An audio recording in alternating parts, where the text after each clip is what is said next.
Why does your scanner show the P0046 engine code? What does it mean?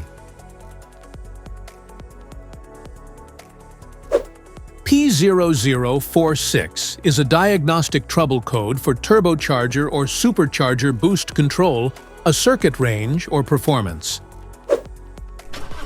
It indicates that the ECU has detected an out-of-range reading in the turbocharger or supercharger boost control circuit.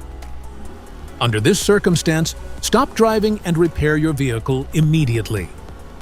So, what causes this imbalance? Here are the most common culprits.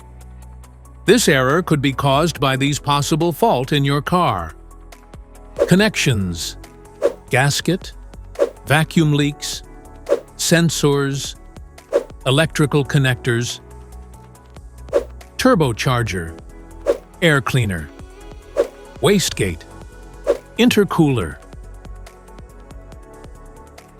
Each DTC code corresponds to a specific issue in your vehicle.